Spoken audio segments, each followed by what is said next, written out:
Hello everyone. Thank you, Tom, for backing me in this distinguished panel. It's a bright example of Russian aggression because out of 6 panelists, 4 are Russian citizens. I propose next time organize a panel on Russia that will be staffed by Ukrainians only. I want to share with you my personal experiences and some figures describing the situation in Ukraine.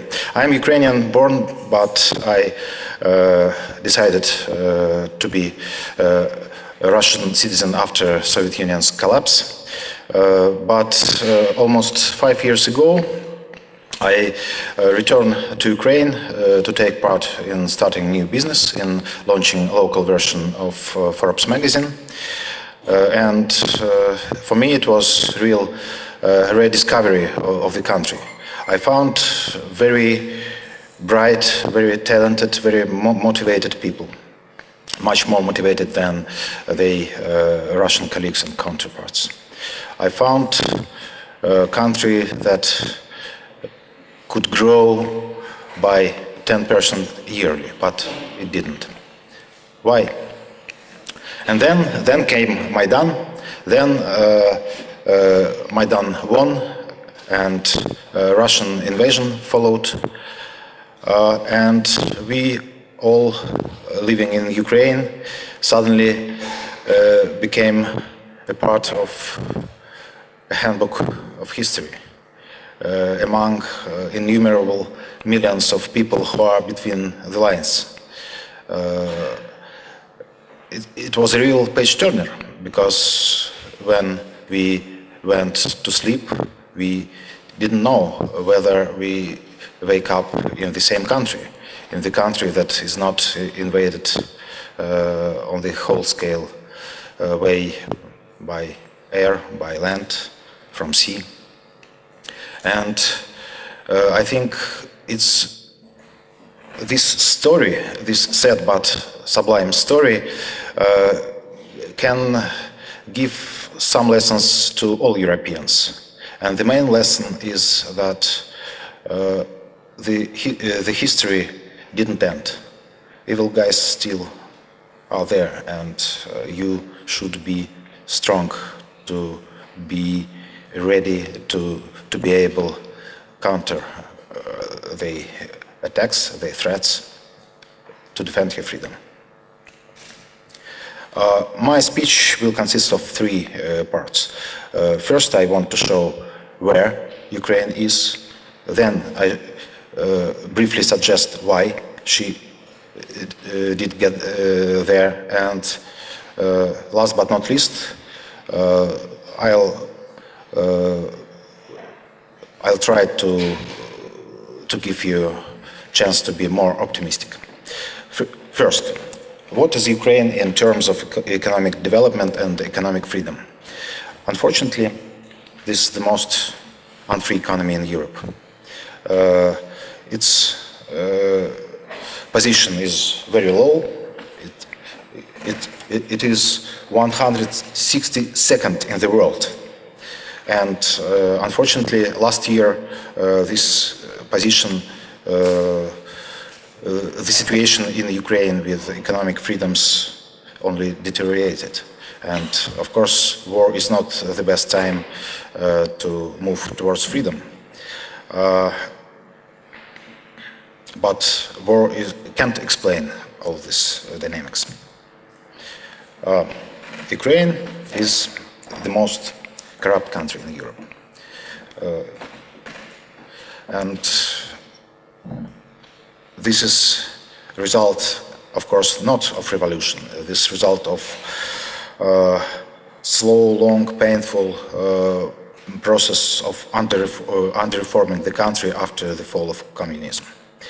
Yes, revolution won and corruption, but corruption still pervades almost all sectors of life. State sector, law enforcement agencies, judiciary.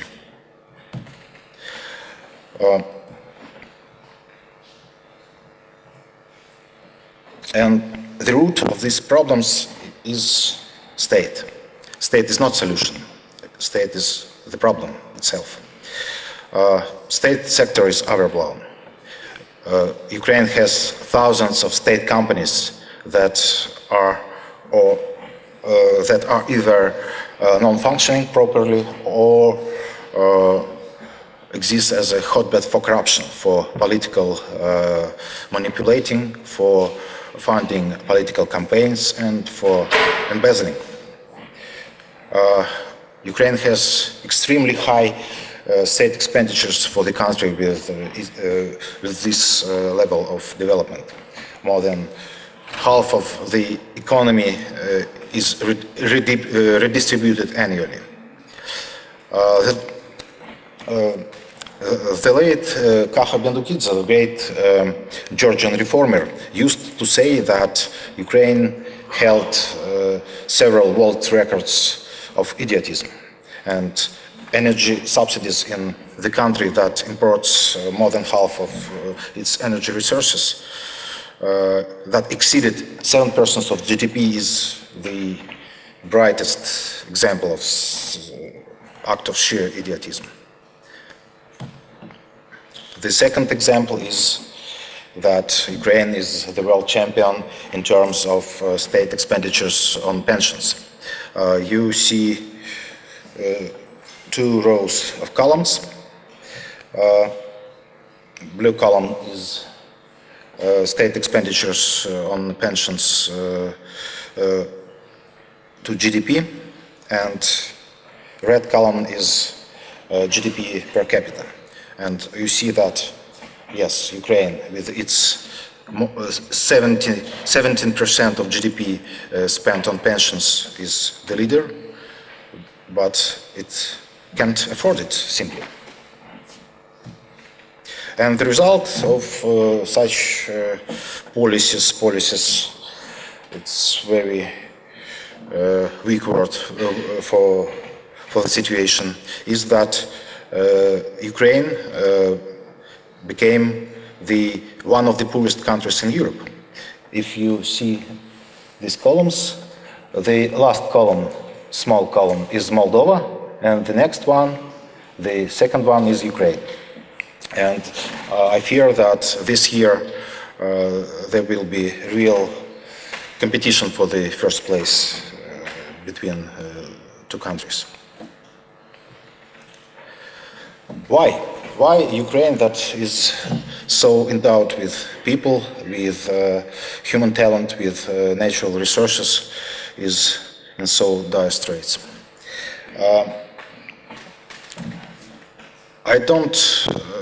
I think that one of the reasons is troubled neighborhood, because corruption, in my opinion, is one of the most important articles of Russian export, maybe more important than oil, gas and metals.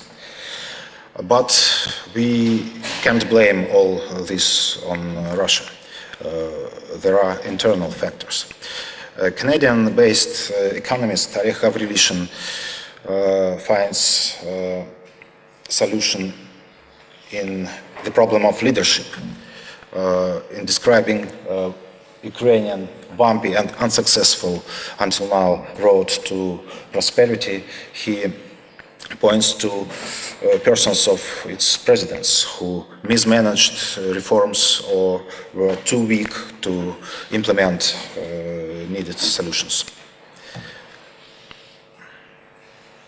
And this is this quote from memoirs by the second Ukrainian president, Leonid Kuchma, somewhat corroborates Gavrilishin's suggestions.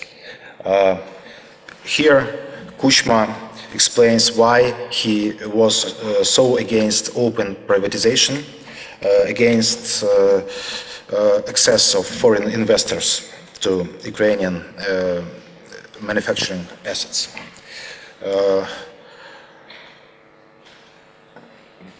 his explanation is simple. You can't order something to foreign investor, but you can order something to your capitalist, your investor. Strange, but his son-in-law became one of the richest people in Ukraine. Maybe it's just a coincidence. And here, on this graph, I show you the last 10 years, last political cycle in Ukrainian history. Ukrainian curve for state expenditures is yellow, Russian is blue, and Georgian is red. We see that Ukraine twice suffered from a spike in state expenditures. Both times it was a kind of political bribery. Incumbents tried to bribe their way to president office. And the irony is in the fact that both incumbents lost their elections. Populism doesn't pay even in personal cases, not only in long term or medium term for whole nations.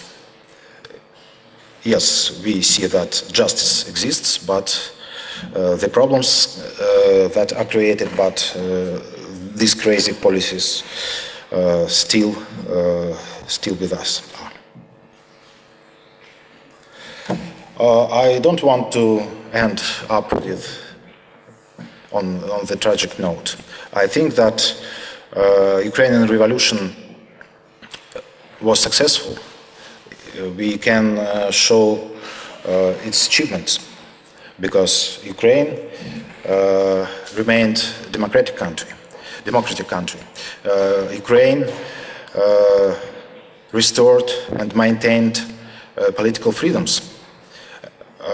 It held two fair and free national elections, elections of president and of parliament, and it means that political class remains accountable. We see that reforms began at last. This week, the parliament passed the law that opens the way to liberalizing natural gas market, the most corrupt sector of the economy. But we still need to see more efforts on the side of the government. The main issue of this year is whether we see radical tax and budget reform, because Ukraine, with its current level of state expenditures and and taxes, can be competitive.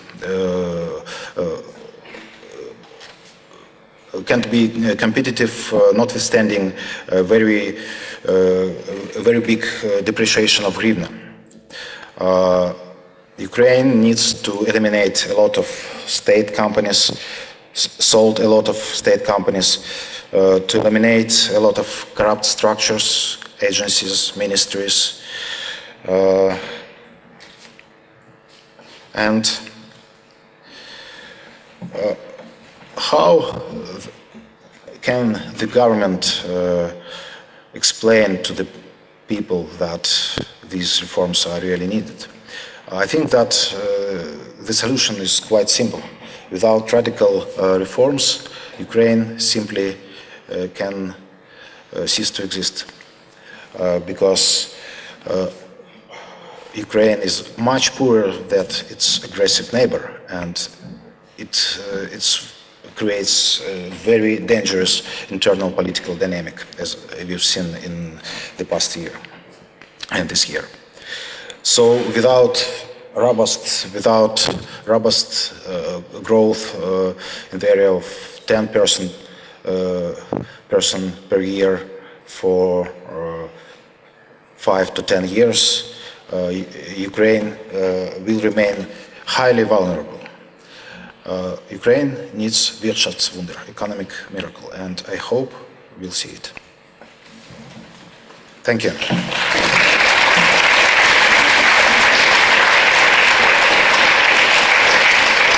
Next speaker will be Slava Dvornikov. Is it working? Okay. Vladimir, during not the brightest speech of Ukraine economy, I was asked by moderators to address the issue of concentrated campaign by Kremlin. So I'll be speaking about the second front, not the economic front where Ukraine faces the need of reforms. I'll be speaking about front with pro-Russian or Russian forces. I would like to save some time for my colleagues, so I'll be speaking very briefly about these facts. Although you can find a lot of facts about current situation in the brochures you have in your bag, which I brought from all the way from Kiev. I would like to build my speech on two logical mistakes I often hear when the discussion goes about Ukraine. First one is that Western libertarians or Western people sometimes say that, well, they against interventionism, supply weapons to Ukraine, and I always say in that case, why you're advocating the same way Russia treats Ukraine. I mean, military aggression, interventionism, supply weapons. I just wanted to, as a Russian living in Ukraine, and maybe it makes you feel that I can be more objective, if you will. But I would just like to give some brief facts, like what happened after Maidan revolution. Well, actually, I think Euromaidan ended on 3rd of November after first clashes, and then the real revolution of dignity started. After former President Yanukovych flew away from Ukraine, which is very important because he gave up the power himself. Nobody forced him to do this. He flew away to Russia, and then the annexation of Crimea started, which couldn't be advocated as a peaceful secession because of the army invasion and because of the fact that it took just 2 weeks for Crimea to join Russia somehow. Somehow in Scotland it takes years just to discuss it. So this is the logical problem I wanted to point. Second biggest issue is a war on eastern regions, which is just a part of massive campaign of Putin, of Kremlin against Ukraine. There are different dimensions of this, like information war, which Vera will be speaking about, gas conflict. It could be only possible just because Mr. Putin doesn't want Ukraine to be successful, Ukrainians to be wealthy, Ukraine to be stable, reformed, if you will, just because he lives in a world with a zero-sum game where if some neighboring country is doing good, it's probably because it's probably bad for yourself. I was also asked to say a few words how this conflict influences another countries, for example, here in Europe. Well, on the one hand, fortunately, I would say I don't believe that Mr. Putin is going to annex some territories in Europe. I hope so, but that doesn't mean that this conflict shouldn't be out of attention in Europe, because on the other hand, and this is very important, after conflict in Georgia, after annexation of few regions in Georgia in 2008, nobody really paid it as big attention as to Ukraine, just because Georgia is smaller, Georgia is more far away. It was not so clear. Maybe but I would say you can fly in Boeing from Netherlands to Malaysia, I guess, and you even don't know where Donetsk is, but there are rockets there, and I don't understand how people can feel safe even thousands of kilometers from the region where it is war. Another logical mistake I would try to prevent is the expression that the enemy of my enemy is my friend, because I know you all have tired here in Europe from high taxes, over-regulation, wasteful spendings. Although I don't believe that this is the biggest threat to peaceful Europe right now, and I would like to pay attention to the rise of nationalistic and Eurosceptic forces in some European countries, which are all somehow have some connections to Kremlin, somehow. And I just wanted to, in the end, I just wanted to remind you that even if this doesn't care you very much about Ukraine, I would remind you that the Euromaidan, which was the initial stage of revolution in Ukraine, started started because people were protesting because Yanukovych, the president back to the time, didn't sign the European Union agreement, and I separated it from the early beginning because it was a political choice for people to live, if you want to live like in Europe, with democracy, with honest elections, without corruption and cronyism. And I think if you support these principles at your country, I think you might support Ukraine in this case. Well, that's it. Thanks.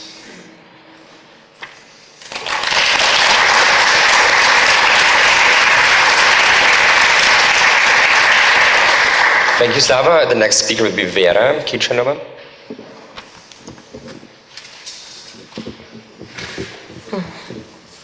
As a journalist, I decided that a few words must be said about Russian propaganda machine and how it influenced the conflict in Ukraine. By the way, Slava didn't mention that in your blue bags there are flyers which you have maybe already read with short facts about what happens now in Ukraine and in Russia, and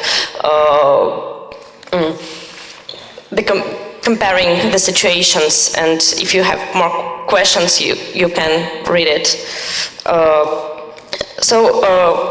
I'm not only a journalist, I'm also an opposition local official in Moscow, elected official in Moscow, and last year I campaigned for higher office, and I was talking to hundreds of people of my district in the streets, and came to a sad conclusion that propaganda bears its fruits, and it, as Slava mentioned, affects not only the countries that are involved in the conflict, Russia and Ukraine, but the liberty worldwide is under threat because of that.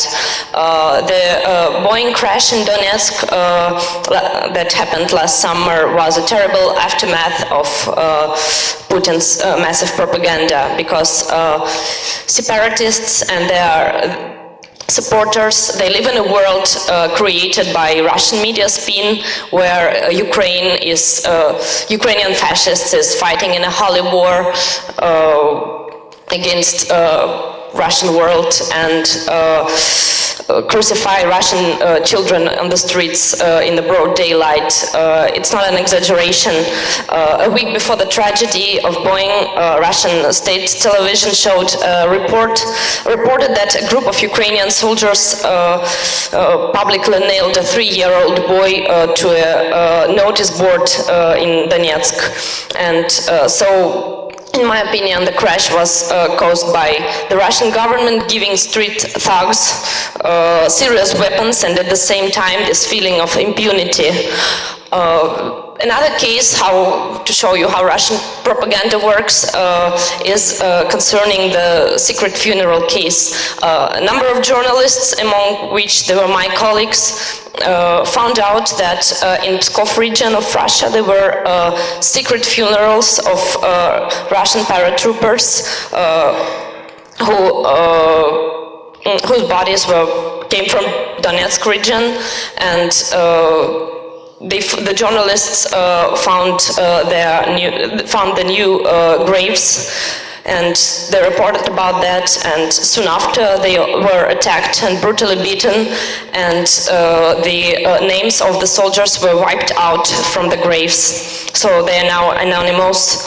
And after that, Russian state television could not cover that fact that there are Russian soldiers in eastern Ukraine, but guess what they said?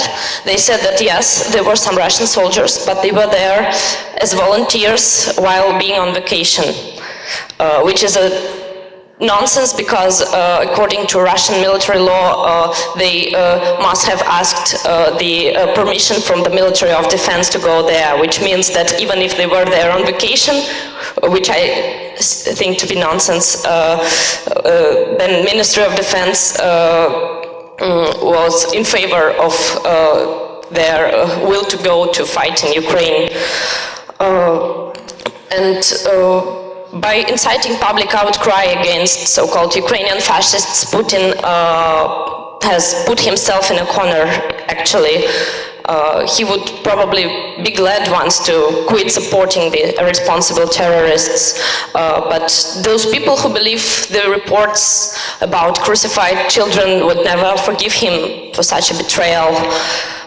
And moreover, the Ukrainian conflict, according to all polls now, is the most important thing happen. Well, it really attracts all public attention. Russian people answered that this is the most important thing that is happening right now. And if it's solved this or that way, then it means that the public opinion will switch to the inner problems, especially problems, and you all maybe know that Russia is now, Russian economy is in crisis since last year because of sanctions, because of the conflict itself, and this means that Putin's rate of approval will definitely fall, and it has been over 80% during the last year. Thus, the only option for the Kremlin is to intensify this war hysteria. After the Boeing accident, one of Putin's ideologues of the Putin's party, United Russia, Oleg Matveyev, demanded for more government spending on propaganda. He said literally this: "Now that we have only the tiny Russia Today channel, we are being slaughtered like the innocents." By the way, Tiny Russia Today channel enjoys a generous budget of 300 million a year. And so the Kremlin business plans look quite clear. Talking heads must be hired to cover up dead bodies. But in an authoritarian, I mentioned the rate of approval, but in an authoritarian country, you can never be sure about public opinion on this or that issue, especially if this issue concerns the approval of the government actions or of the leader, because people are afraid of saying what they really think about this. Maybe there are more than 15% of people who disagree with the official position on Ukraine, Russia's official position. But with propaganda taking its toll, the opportunities for the truth and for real journalism are gradually disappearing.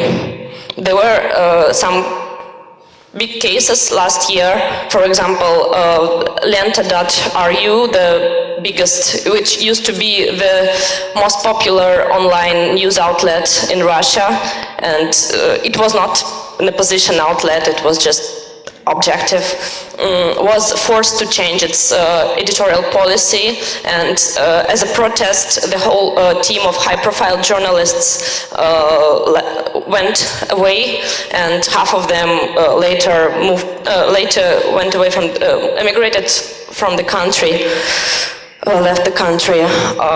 Another case was connected with TV Rain, the biggest the most popular independent channel, TV channel. It was accused of supporting fascists because it incited public discussion on some historical things connected with the Second World War, and within a month, all the satellite companies broke their contracts with this channel and refused to broadcast its programs, and it faced very serious economic problems. The media I worked at, slan.ru, received a warning from the government because of my article, which was devoted to the movement for federalization of Siberia. It was somehow an answer to the official support of Russian government of federalization of eastern Ukraine regions, Donetsk and Lugansk. So the activists in Siberia, their idea was that if Russia supports federalization in other country, then we need more autonomy for Russian region, because we are called Russian Federation, and actually we're a very centralized country, and most of the taxes are sent to Moscow, and most of decisions are made in Moscow, and Siberia, which is a rich Yes, and so, yes, it was, my article was found extremist because of that, and it even, and the joke came out that the first rule of Russian Federation, never talk about federation. So in Russia we are forced to silence, but we are not very well heard in the West, abroad as well. Not all of Russians believe Vladimir Putin's propaganda machine. Last year we had some 50,000 people who went out in the street to protest against Putin's invasion into Ukraine, even though this demonstration was labeled a traitor's march on official TV and was attacked by pro-Putin young activists and Cossacks. So we want people from other countries to learn that Putin is not the same thing as Russia, that's it.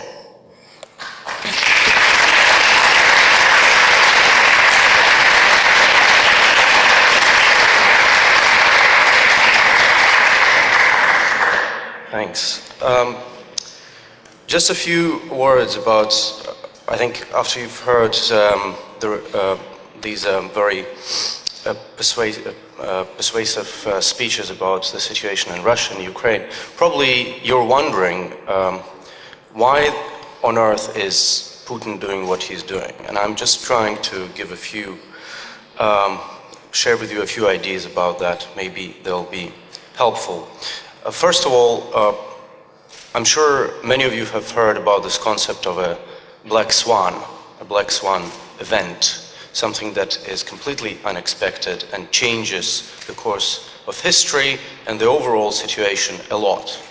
Last year, this concept was used a lot by Nassim Nicholas Taleb, a semi-libertarian author, economist and philosopher.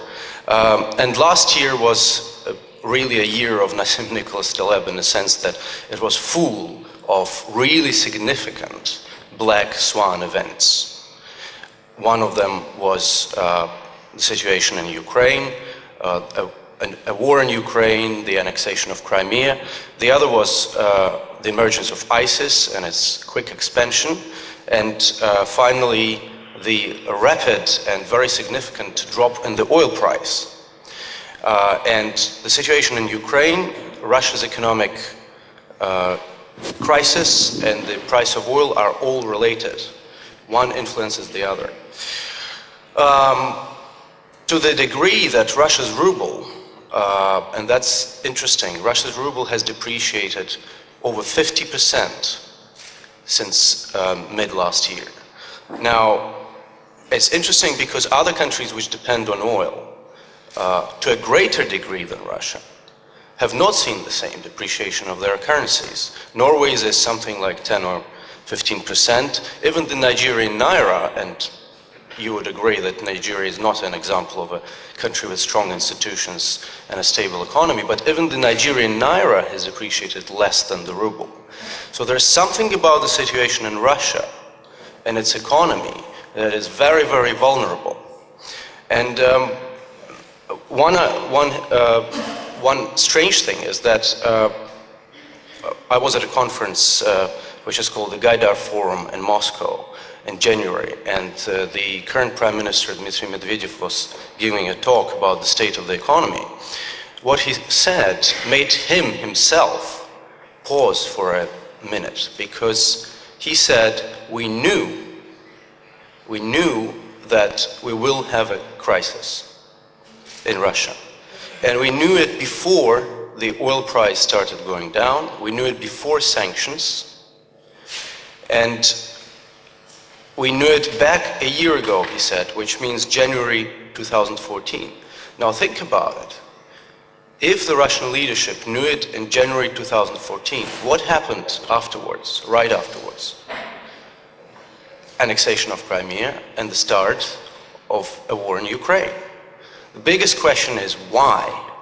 Why would, if it's true, and I think it is true that the Russian leadership, i.e. Putin, Medvedev, and the government, they knew about the actual state of the Russian economy, how vulnerable it is, how unstable it is. Why would they make a decision which would jeopardize the Russian economy further? And one of the answers that I have is that decision-making, specifically in one man's head, that is Putin, has become increasingly irrational, against common sense and against logic. And actually, that doesn't mean to say that he doesn't exercise a lot of power. Someone very rational, almost bordering with crazy, can be very powerful. We've seen that, for instance, Muammar Gaddafi. He managed to rule his country for over half a century while being, in my view, pretty much crazy. That's the sad reality. Russia is not in a strong position. It's vulnerable. It is in a state of war, and to finance that war, it has decreasing resources due to the oil price, due to the sanctions, which were designed by Western countries. And I have to say, I would rarely say that government policies are efficient, but those sanctions are actually working, and they are hurting the Russian economy, and they are exerting pressure on Putin and his decisions. Finally, Putin, I'm sure you've seen Putin on the cover of Time magazine and being referred to as the most powerful man on the planet. Some people think it's an exaggeration. What about the US? What about China? But actually, strangely enough, I agree with that. I think that Putin, as a single person, is the most powerful man on the planet. Because yes, China has a much bigger economy, the US has a bigger economy and a bigger military, but as a single leader, neither Obama or Xi Jinping are nowhere as influential. Because if something happens and one of them dies, they would be fairly smoothly replaced either through a democratic election or through a party rotation. They have a lot of replacement candidates. That wouldn't be the case in Russia. Russia is a weird case because it's highly dependent on one person who is very powerful, but his power is also very vulnerable. And that's something to think about. And finally, if you're interested in the issue of the oil price, which I mentioned, why it fell, and where it's going, and what kind of influence it may have on countries like Russia, like Iran, like Venezuela, like Nigeria, and so on, other oil economies, then please join us at 6:15 in the Kinozal. I'll be giving a talk about energy, oil prices, and politics. Thank you.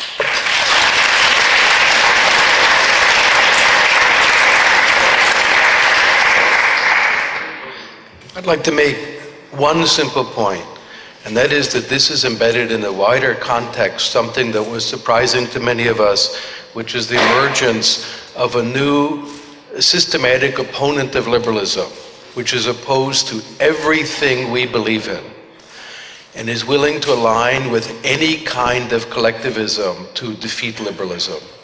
And it is unfortunately financed by the Kremlin. It is an effort to undermine liberal principles and liberal institutions. A very good book on this that came out recently is by Peter Pomerantsev, who's a Russian-born British journalist and television producer who spent over 20 years in Russian television. He's just published his book. It's a great read.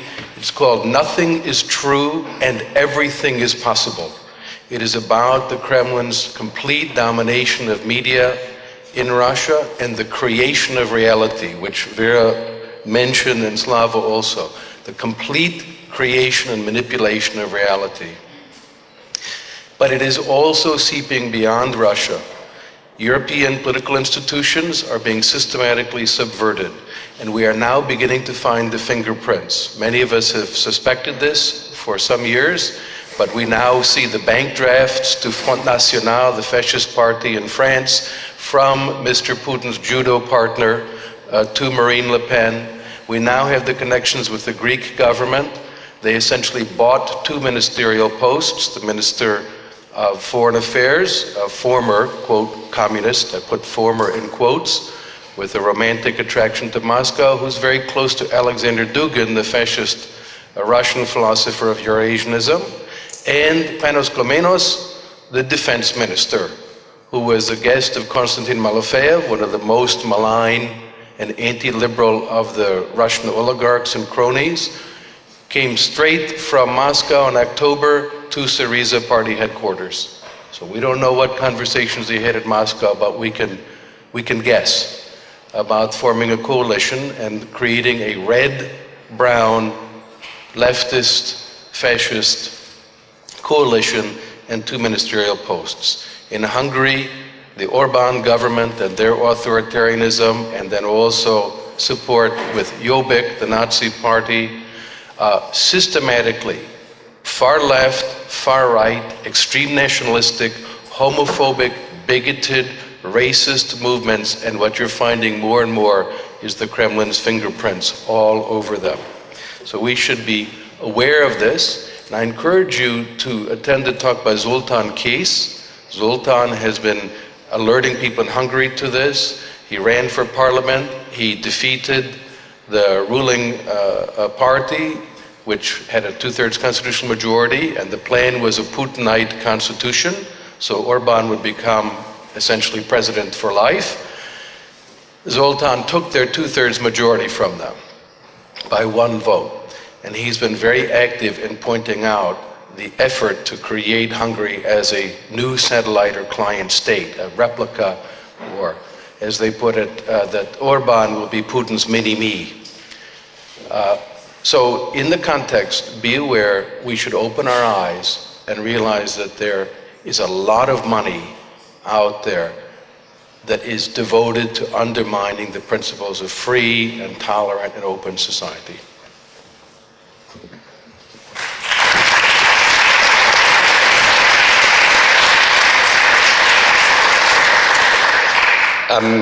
Just a follow-up question to all the panelists here, and specifically going into what Tom just explained to us, and also starting with Tom, basically.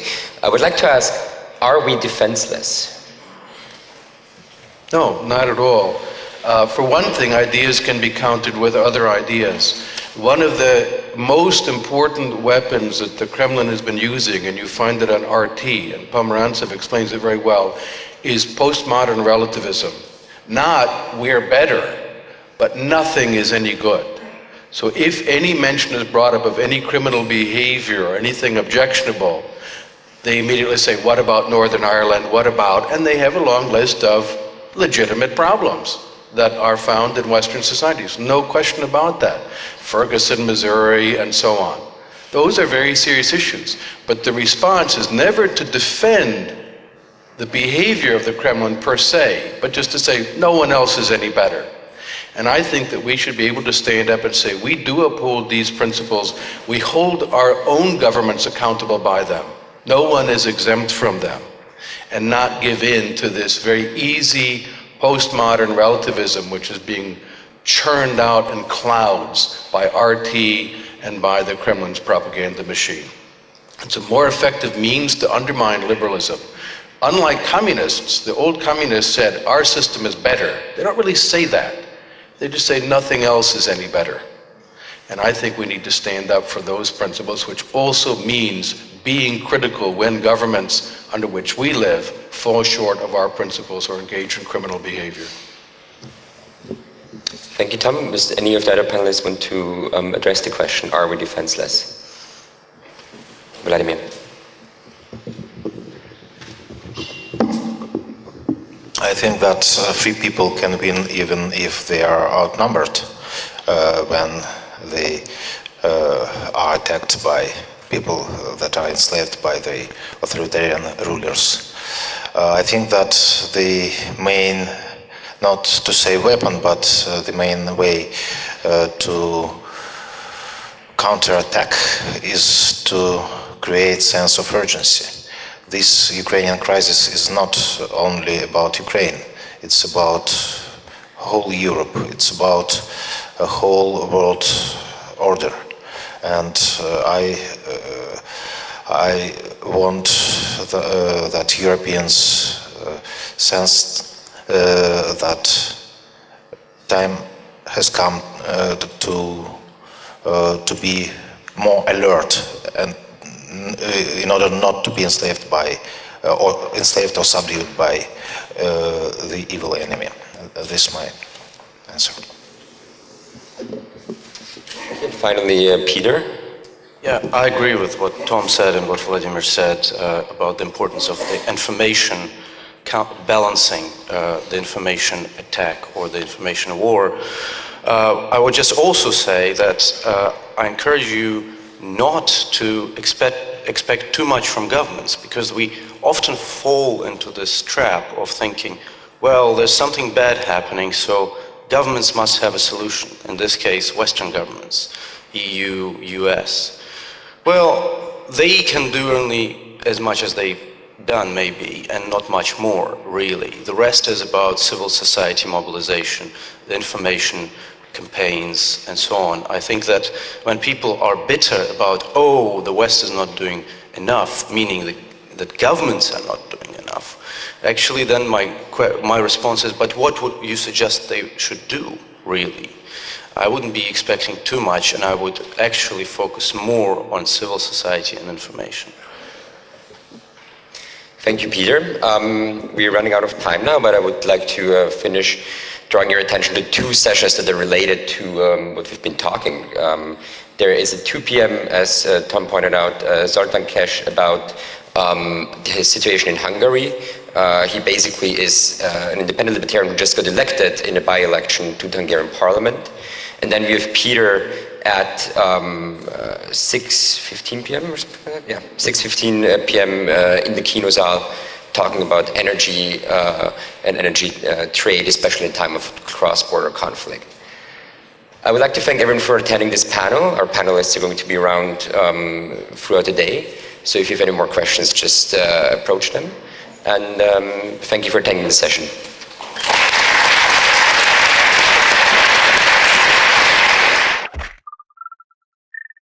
Giga Tea, crowdfunding for you and me.